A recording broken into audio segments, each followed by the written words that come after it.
네, 하나님의 말씀 같이 보도록 하겠습니다. 마가복음 9장 9절부터 13절까지 말씀입니다.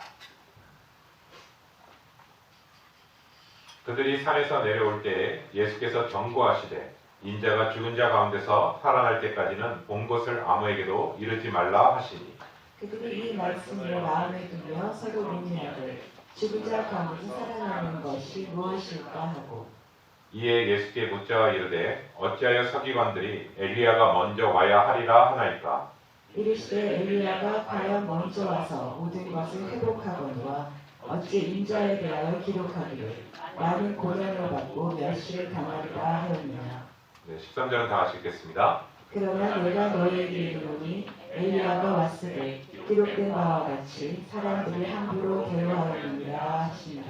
아멘. 지난번 설교에서 같이 나눈 것처럼 변화산의 그 사건은요, 놀라운 광경과 체험의 사건은 오늘날로 연결한다면 바로 예배라고 같이 나눴습니다. 예배는요, 하나님, 하늘과 땅이 만나는 시간이기 때문에 그렇습니다. 또 예배 가운데서 중요한 것은 무엇이냐면 모세도 아니고요, 엘리야도 아니고 특별히 오직 믿음의 창시자요 완성자이신 예수 그리스도만 영광 받으시는 게 바로 예배라는 사실을 같이 나눴습니다. 그렇기 때문에 예배 가운데서 정말 남아야 될 것은 설교자도 아니고 예배의 어떤 순서도 아니고 오직 예수 그리스도만이 남아야 된다는 사실을 같이 지난주에 나눴습니다. 그렇기 때문에 변화산의 사건에 대해서는 특별히 마가복음, 마태복음, 누가복음에도 다 기록되어 있거든요. 근데 누가복음에는 다음과 같이 끝맺고 있습니다. 한번 볼까요? 누가복음 9장 34절부터 37절입니다. 이 말을 즈음에 구름이 와서 그들을 덮는지라 구름 속으로 들어갈 때 그들이 무서워하더니 구름 속에서 소리가 나서 이르되 이는 나의 아들 곧 택함을 받은 자니 너희는 그의 말을 들으라 하고 소리가 그치매 오직 예수만 보이더라. 제자들이 잠잠하여 그 본 것을 무엇이든지 그때에는 아무에게도 이르지 아니하니라. 이튿날 산에서 내려오시니 큰 무리가 맞을세. 아멘. 아멘. 너무나 엄청난 광경의 사건이었고요. 너무나 영광스러운 그 사건이었습니다. 그런데 그 엄청난 영적 기운에 눌려서 그들이 잠이 들기도 했었고요. 제자들이요. 또 잠에 깨어나기도 했습니다. 그리고 갑자기 하늘에서 음성이 들리기도 했고요. 그런 상황 속에서 베드로는요. 자기가 이해하지 못하는 말을 또 얘기하는 상황들도 펼쳐졌다는 걸 나눴습니다. 그렇지만 모든 광경이요. 사라지고요. 그리고 하나님의 소리마저 사라지게 되고 성경의 저자 누가는 뭐라고 하냐면 예수만 보이더라라고 같이 나누고 있습니다. 결국 남는 것은요. 예배, 예수 그리스도만이 남는다는 사실인 것이죠. 그리고 그분은 우리를 구원하실 분이시고 모든 것이 다 사라지다 해도 영원히 남는 것은 바로 예수 그리스도라는 사실을 성경의 저자는 다시 한번 우리에게 얘기합니다. 여러분 하나님의 엄청난 이 사건을 목격하고 난 후에 제자들은요 잠잠하여 그 본 것을 그때는 아무도 다른 사람에게 얘기하지 않았다라고 성경은 기록하고 있거든요. 여러분 우리도요 너무나 충격적인 사건을 경험하잖아요. 그리고 정말 말로 설명하기 어려운 일을 경험하게 되면요 섣불리 다른 사람들에게 막 얘기하지 않습니다. 사실 우리도 마음에 담아두게 되는 것을 보게 됩니다. 제자들의 눈앞에서 예수님이 변형됐던 사건, 모세와 엘리야를 본 사건들, 그리고 구름 속에 울려 퍼지는 똑똑히 들리는 너희는 그의 말을 들으라 라는 그 하나님의 음성을 듣고 난 후에 그들은요 이 사실을 다른 누구에게 얘기하지 않았다라고 성경은 기록하고 있습니다. 같은 사건을 다루고 있는 마태와 마가는요 그들이 이제는 그 산에서 내려왔다라고 표현하고 있는데 언제 내려왔는지는 몰라요. 마태복음이나 마가복음 보면요. 그런데 누가복음에서는요 이틀 후에 그들이 그 산에서 내려왔다. 다시 말씀드리면 8일째 되는 날 이제는 산에서 내려왔다라는 것을 얘기합니다. 그래서 저는 지지난주에 나눴던 것은 변화산 위에서의 사건이었다면 오늘 본문은요 변화산에서 내려오는 과정 속에서의 사건이고 우리가 다음 주에 함께 나누려면 내려와서의 사건으로 펼쳐지는 것을 보게 됩니다. 오늘 특별히 내려오는 과정 속에서 제자들과 예수님이 대화 나눈 내용이 기록되어 있습니다. 볼까요? 마가복음 9장 9절부터 10절입니다. 그들이 산에서 내려올 때 예수께서 경고하시되 인자가 죽은 자 가운데서 살아날 때까지는 본 것을 아무에게도 이르지 말라 하시니 그들이 이 말씀을 마음에 두며 서로 문의하되 죽은 자 가운데서 살아나는 것이 무엇일까 하고. 아멘. 아멘. 주님이요 내려오시는 과정 속에서 너희들이 지금 변화산에서 보았던 그 사건을 인자가 죽은 자 가운데서 다시 살아날 때까지는 아무에게도 얘기하지 말라라고 얘기합니다. 사실은 정확하게 얘기하면 예수님의 12제자 중에 9명의 제자들에게도 얘기하지 말라는 것 같아요. 이것은 예수 그리스도께서 그리스도 되심에 대한 부분을 얘기하지 말라는 내용이랑 지금 변화산에서 내려온 상황 속에서 얘기하지 말라는 내용이 같은 이유입니다. 사실은요. 왜냐하면 지식조차도요 때가 있어요. 예수님은 그리스도 되심이나 그분이 영광 받으시는 이 사건이나 십자가의 고난을 통과한 후에 성취된 사건이라는 거예요. 그러니까 그리스도의 부활이 실제로 일어나고 성령님께서 오시게 되면 확증되는 것들이지만 그 전에 이러한 이야기들을 해봤자 오히려 논쟁만 일으키고 더 어려운 상황들만 펼쳐질 거라는 것을 주님께서는 아셨기에 그 3명의 제자들에게 입단속을 시키는 장면이거든요. 왜냐하면 예수님께서는 새 교리, 전이 있는 하나님의 가르침으로 능력이 나타날 때마다 바리새인들과 사두개인들은요 어떻게든지 예수님을 공공의 적으로 생각했다고요. 왜 그 말씀을 하시는지, 왜 그러한 상황에서 그러한 능력이 나타나는지에 대해서 반응한 게 아니라 오히려 예수님을 더 공격하게 되는 모습을 보게 되거든요. 그렇기 때문에 오히려 이 사건, 변화산의 이 사건을 얘기해봤자 오히려 더 혼란만 줄 것이다라고 예수님이 말씀하시는 것이죠. 여러분 여기서 또 하나 깨닫는 게 있어요. 정말 이 변화산의 사건은 엄청난 사건입니다. 그리고 너무나 충격적인 사건이고요. 더군다나 예수 그리스도의 영광을 실제로 목격한 사건이에요. 그러나 그 체험만으로는 주님을 온전히 알 수 없다라는 사실입니다. 주님의 고난과 죽으심과 부활하심을 통과하고 난 후에야 진정한 주님의 영광과 주님의 온전함을 깨달을 수 있기 때문에 주님께서는 그 전까지는 얘기하지 말라라고 말씀하시는 부분입니다. 저는 이 말씀을 우리에게 이렇게 적용할 수 있을 것 같아요. 여기 계신 분들 가운데서요. 예수 그리스도 안에서 체험하신 분들이 있을 거라고 저는 확신합니다. 체험은요. 너무나 귀한 것입니다. 하나님과의 깊은 은밀한 가운데서 깊은 영적 체험은요. 너무나 중요합니다. 그렇지만 각자 예수 그리스도 안에서 자기 십자가를 지며 자기를 부인하며 그 자리를 통과하기 전까지는 그 체험이요. 참된 진리의 영적인 그 체험이 깊이를 깨달을 수 없을 때가 더 많습니다. 반드시 십자가를 져야 되고요. 음침한 사망의 골짜기를 깊이 통과해야 체득되는 것들이 많이 있어요. 여러분 저는 우리 성경을 통해서도 깨닫는 것은요. 어떤 구절은요. 깊은 사망의 골짜기에 들어가거나 깊이 자기를 부인하고 자기 십자가를 지는 가운데서 드러나는 성경 구절도 굉장히 많습니다. 그렇기 때문에 그것이 온전하게 되기 위해서는 주님의 말씀으로 재조명하는 시간이 필요합니다. 그러므로 우리는 무엇보다도 말씀을 사모해야 됩니다. 또한 그 말씀을 내 삶을 통과해야 됩니다. 그리고 그 말씀 앞에 나를 꺾고 순종으로 나아가는 그 과정이 반드시 필요하다는 사실입니다. 제자들도요, 이 말씀을 다 이해하지 못했어요. 지금 이게 무슨 말씀인지 몰랐어요. 그런데 주님이 경고하셨잖아요. 말하지 마라 라는 그 말씀에 다 이해되진 않지만 아무에게도 그 얘기를 하지 않았던 것을 새 복음서의 저자는 계속해서 얘기하고 있어요. 그리고 예수님의 말씀을 마음에 새겨뒀어요. 아, 죽은 자 가운데서 다시 살아나야 한다는 것이 과연 무엇일까라는 그 부분을 마가는요 기록하고 있어요. 여러분 저는 이 본문이 되게 짧은데요. 이 본문을 이해하기 위해서는 참 많은 그 성경적인 지식과 배경이 필요하더라고요. 당시 유대인들은요 부활신앙을 갖고 있었어요. 반면에 사두개인들과 제사장들은요 부활도 없다, 천사도 없다라고 얘기하거든요. 반면에 바리새인은요 부활도 있다, 천사도 있다라고 얘기하고요. 그렇다면 대부분 사람들은요, 유대인들은요 부활신앙이 있다라고는 믿었어요. 그런데 예수님의 제자들이 왜 죽은 자 가운데서 다시 살아날까라는 그 질문을 했을까라는 질문을 하게 돼요.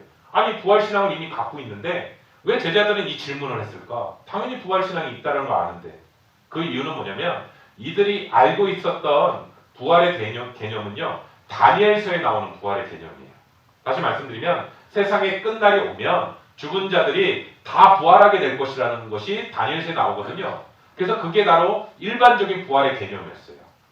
그런데 당시 유대교 사상에서 부활은 종말에 마지막 때에 일어나는 사건으로 이해했다고요. 그리고 그것은 한 사람만이 경험할 수 있는 사건이 아니라 죽은 모든 사람들이 다 경험하는 사건으로 이해를 하고 있었다고요. 우리 볼까요? 다니엘서 12장 2절부터 3절입니다. 땅의 티끌 가운데서 자는 자 중에서 많은 사람이 깨어나 영생을 받는 자도 있겠고 수치를 당하여서 영원히 부끄러움을 당할 자도 있을 것이며 지혜 있는 자는 궁창의 빛과 같이 빛날 것이요 많은 사람을 옳은 대로 돌아오게 한 자는 별과 같이 영원토록 빛나리라. 아멘. 아멘. 그러니까 다른 예언서들도요. 계속해서 세상의 끝날 죽은 자들이 깨어나서 다시 영생을 받기도 하고 영벌을 받기도 할 것이다 라는 것을 다니엘서를 통해서 예언서를 통해서 이미 알고 있었어요. 근데 그 전에 예수 그리스도께서 인류의 죄의 모든 죄를 피로 대속하시고 죽으신 지 3일 만에 홀로 부활하신다라는 그 개념에 대해서는 몰랐다고요. 그러니까 주님께서 부활의 첫 열매가 되셔야 다른 모든 사람들이 부활을 할 수 있음은 영적인 비밀에 대해서는 제자들도 무지했었다라는 것을 성경은 드러내는 거예요. 왜냐하면 마지막 때에 오는 부활만 알고 있었기 때문에 제자들의 입장에서는 아니 그 마지막 때 부활되면 자신들도 부활되고 예수님도 부활할 텐데 뭘 굳이 다 모르는 상태인데 그때 뭘 얘기하지 말라는 거지? 라고 그렇게 이해를 했다라는 거예요. 오늘 구절에서. 더구나 사람들은요. 하나님의 약속하신 그리스도가 오게 되면 모든 것을 회복시키시고 이스라엘의 만국의 머리가 될 것이라는 그 약속만 붙잡고 있었다. 그렇기 때문에 그분이 바로 예수님이라는 사실에 굉장히 사기가 충만한 상태인 거죠. 아, 우리가 기다렸던 메시아가 이분이구나. 그런데 예수님이 자꾸요 이런 얘기하는 거예요. 세상 끝날에 있을 부활에 대해서 자꾸 얘기하시는 거예요. 그러니까 도저히 이해가 되지 않은 장면이 오늘 본문의 내용입니다. 그러니까 제자들은요, 부활하시고 난 후에 비로소 예수님 부활하신 예수님을 만나고 나서야 오늘 본문을 이해하게 됐다는 거예요. 이 변화선 사건을. 그 전까지는 이해가 되지 않았다는 거예요. 그러니까 아 예수님이 부활하실 것이라는 그 얘기는 세상의 끝날에 있을 모두에게 해당되는 부활이 아니었구나라는 것을 비로소 깨닫게 된 것이고 이 부활의 사건은 예수 그리스도께서 살아계신 하나님의 아들이시요 그리스도라는 징표로 죄와 사망으로부터 이기시고 홀로 부활하실 것이라는 그 말씀이었구나라는 것을 비로소 깨닫게 되었다라는 것을 얘기하는 것이죠. 그래서 변화산의 이 사건을 다른 9명의 제자들에게 얘기를 안 했을 것이고 후에 예수님의 부활 사건을 통해서 제자들 이 3명이 이 사건을 얘기하게 된 것이고 그렇기 때문에 세 복음서 마태, 마가, 누가복음에도 이 변화산 사건을 기록했다라는 것이죠. 우리 말씀 볼까요? 마가복음 9장 11절부터 13절입니다. 이 예수께 묻자와 이르되 어찌하여 서기관들이 엘리야가 먼저 와야 하리라 하나이까 일시대에 엘리야가 과연 먼저 와서 모든 것을 회복하거니와 어찌 인자에 대하여 기록하기를 많은 고난을 받고 멸시를 당하리라 하였느냐. 그러나 내가 너희에게 이르노니 엘리야가 왔으되 기록된 바와 같이 사람들이 함부로 대우하였느니라 하시니라. 아멘. 여러분 그 제자들의 그 마음의 상태를 한번 잘 따라오고 계시죠? 죽은 자 가운데서 다시 살아난다? 이해는 되지 않아요. 예수님 말씀이. 그런데 그건 분명히 그럼 죽은 자 가운데 다시 살아난다는 건 마지막 때를 주님 얘기하시는 거라고 생각이 드는데 그러면 주님 지금이 마지막 때라는 의미인가요? 그러면 지금이 정말 마지막 때라면 그러면 엘리야는 도대체 어디 있죠? 이 질문을 하는 거예요. 왜냐하면 제자들이 이 질문하는 이유는 뭐냐면 말라기에서요. 구약성경의 마지막에 말라기서에서 뭐라고 하냐면 다음과 같이 예언이 되어 있기 때문에 그래요. 볼까요? 말라기서 4장 5절부터 6절입니다.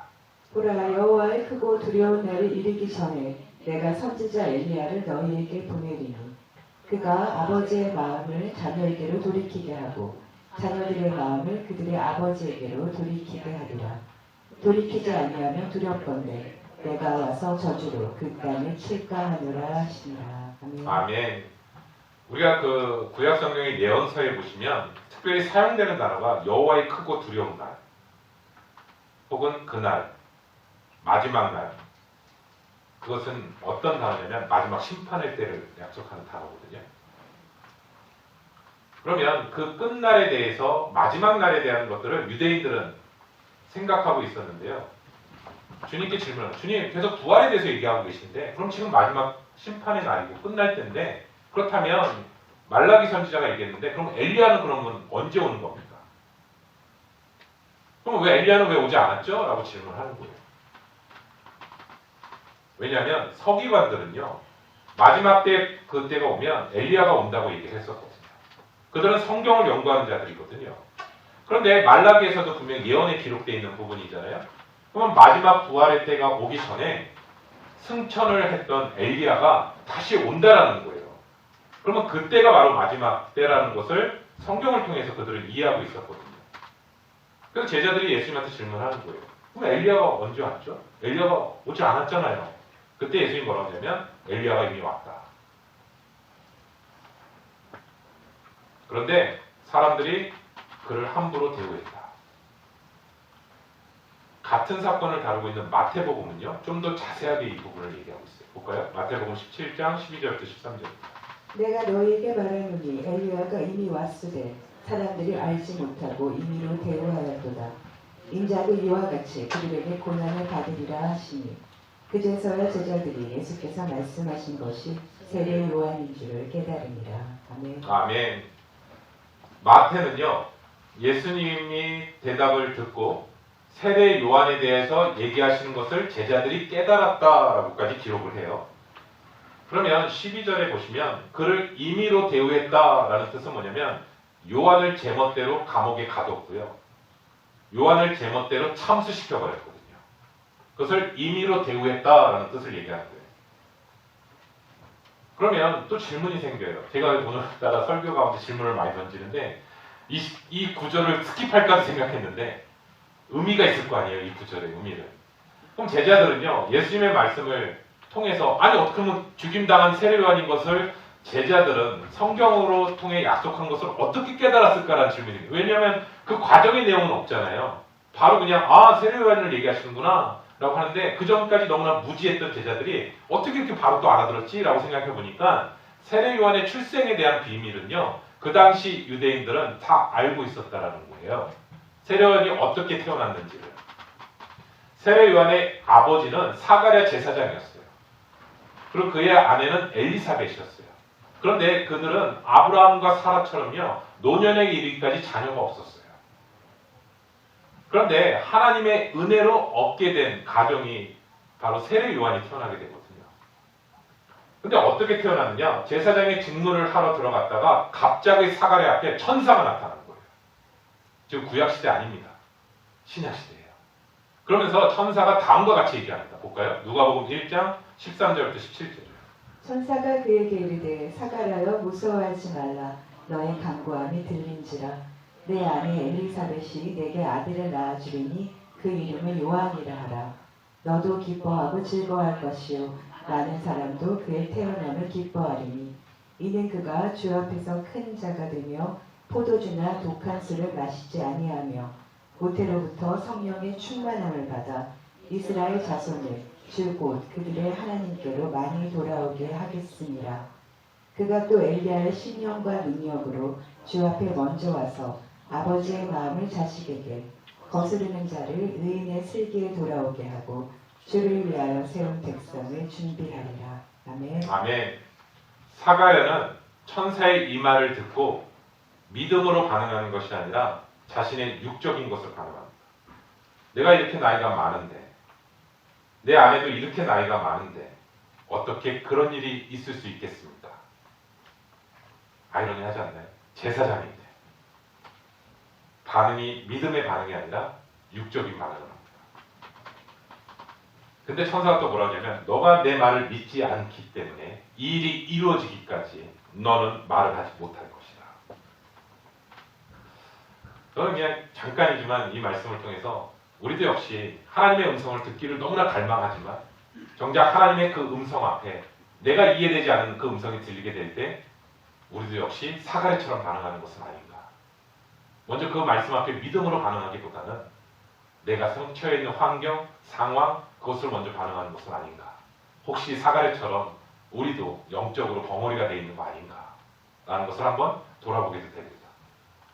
근데 그 사가랴가 직무를 마치고 나왔을 때 성전에서 사람들이요, 사가랴가 뭔가 환상을 본 거는 느꼈어요. 뭔가 환상을 본 건, 왜냐면 갑자기 말을 하지 못하니까 도대체 그 안에서 무슨 일이 일어나 볼까. 그러고 나서 시간이 흐릅니다. 사가랴의 아내가 임신을 하게 됩니다. 그리고 아이를 낳게 되자 주변의 친척들이 와서 그 아이의 이름을 짓는 것을 얘기합니다. 아버지의 이름에 따라 얘도 사가랴라는 이름을 지어야 된다라고 얘기합니다. 그런데 엘리사벳이 거절합니다. 이 아이의 이름은 요한으로 하겠습니다. 그러니까 주변 사람들이 아니 도대체 우리 가족 친족 중에 그러한 이름을 가진 자가 없는데 왜 요한이라고 하느냐라고 하면서 얘기할 때 사람들이 난리가 난 거죠. 그때 사가랴가 서판을 가져다가 그러면 너 생각하면 어떻겠냐 했더니 거기다가 요한이라는 이름을 씁니다. 그런데 드라마처럼 요한이라는 이름을 쓰고 난 후에 혀가 풀리게 되고 말을 하기 시작했다라는 그 장면인 것이죠. 이게 바로 세례 요한의 출생의 비밀입니다. 그런데 그 당시에 모든 사람들이 세례 요한의 출생의 비밀을 알았다는 거예요. 왜냐하면 광야에서 외치는 그 세례 요한이 바로 그러한 상황 속에서 태어난 아이라는 거예요. 그래서 세례 요한이 얘기할 때 회개의 복음을 전했을 때 사람들이 혹시 너가 그리스도가 아니냐 그 질문을 하는 것이죠.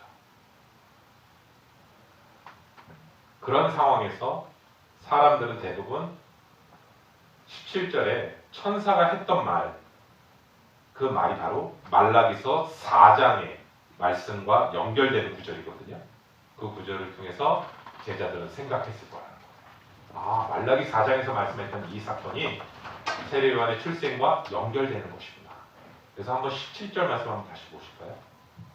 그가 또 엘리야의 신령과 능력으로 주 앞에 먼저 와서 아버지의 마음을 자식에게 거스르는 자를 의인의 슬기에 돌아오게 하고 주를 위하여 세운 백성을 준비하리라. 아멘. 아멘. 말라기 4장에 보시면 엘리야가 앞으로 행해야 될 사역에 대해서 얘기하시거든요. 구체적으로 400년 전의 사건을 얘기하는 건데요. 근데 거기에서 보시면 세례 요한이 엘리야의 신령과 능력으로 온다라는 표현을 하고 있어요. 성경에서. 그것은 문자적으로 해석하면 이런 뜻입니다. 엘리야의 영으로 온다는 뜻이에요. 엘리야의 영으로. 그럼요.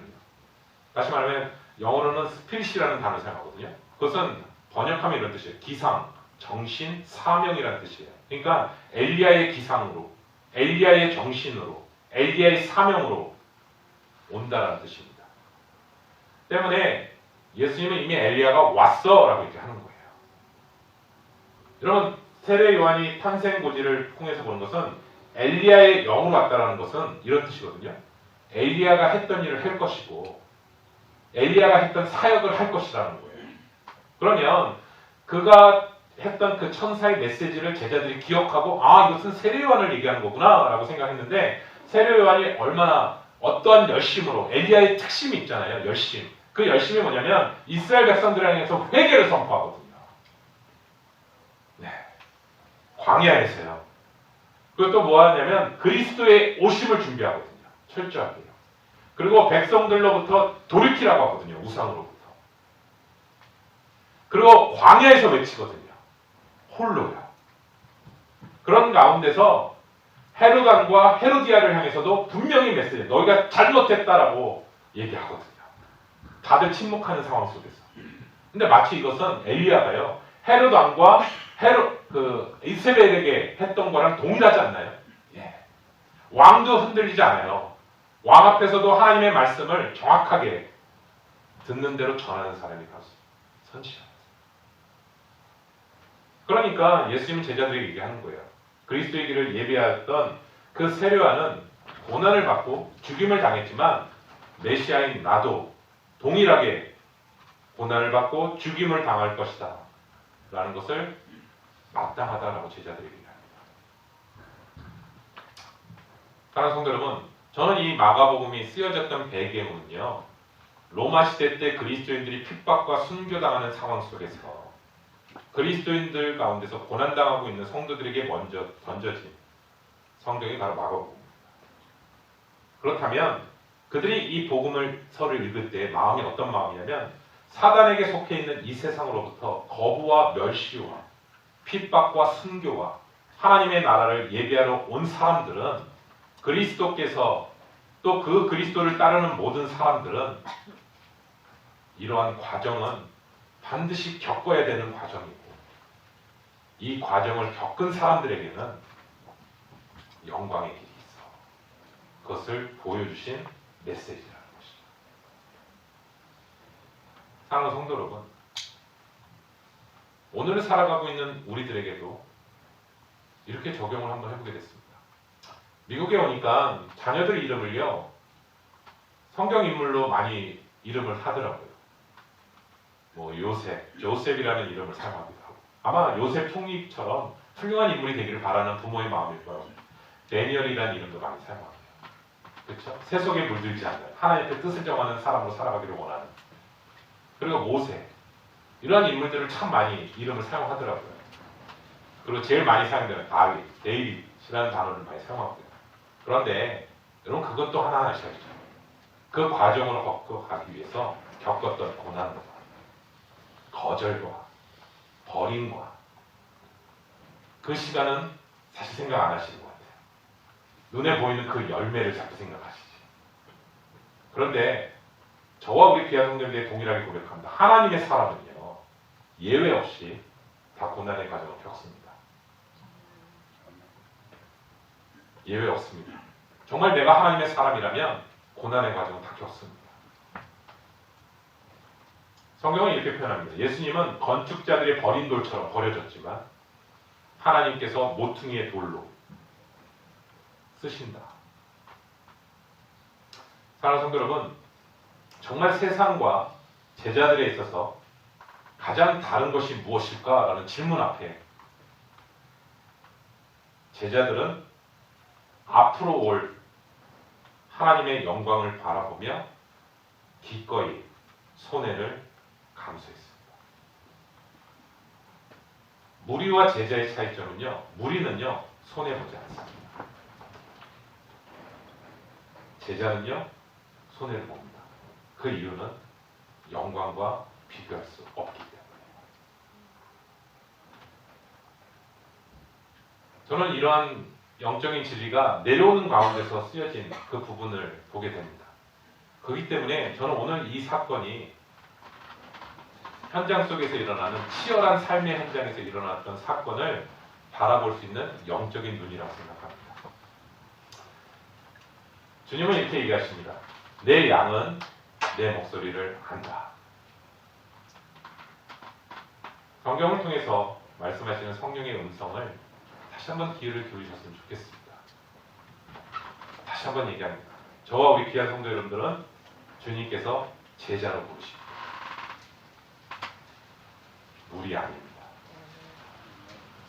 그리고 우리는 그리스도의 영광을 알기 때문에 지금 이 길을 걸어갈 수 있습니다. 이 땅이 끝이 아닙니다. 그리고 주님께서는 여러분 한 분 한 분에게 그 길을 걸어가기를 원하신다는 사실을 성경이 쓰여졌던 그 당시의 사람들뿐만 아니라 오늘 살아가고 있는 우리들에게 주시는 하나님의 말씀이신 줄 믿습니다. 기도하겠습니다.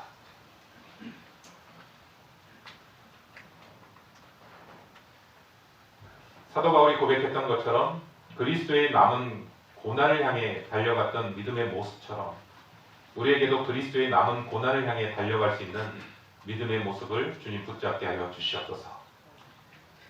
하나님께서 주시는 그 십자가의 길을 다시 한번 우리의 마음에 새기는 시간이 되게 도와주시고 세상에서 바라보는 시각으로 신앙생활하지 않게 하여 주시고 주님이 걸어가셨던 그 길을 말씀을 통해 다시 한번 붙잡게 하여 주시고 성령을 통해서 조명하는 시간이 되게 도와주시고 또 우리에게 처한 그리스도의 고난의 길에 더욱더 믿음으로 반응하며 나아갈 수 있는 우리 귀한 시간이 되게 도와주시옵소서. 세상적인 욕망이 올라올 때마다 세상적인 가치관이 우리를 붙잡을 때마다 그리스도의 십자가로 꺾는 시간이 되기를 소원합니다. 주님께서 주시는 그 눈으로 바라볼 수 있는 시간이 되기를 원합니다. 장차 있을 영광에 비하면 이 땅의 연약한 모든 것들은 비교할 수 없는 것임을 다시 한번 말씀을 붙잡는 시간이 되게 도와주시고 주님이 걸어가셨던 그 길을 다시 한번 말씀 가운데 바라보는 시간이 되게 도와주셔서 다 이해되지 않다 하더라도 주님이 말씀하셨기에, 내 눈으로는 도저히 이해되지 않다 하더라도 주님이 약속하셨기에 더욱더 성령에 민감하게 반응하며 믿음으로 살아가는 저와 우리 귀한 성도님들로 주님 붙들어 주시옵소서. 예수님의 이름으로 기도드립니다. 아멘.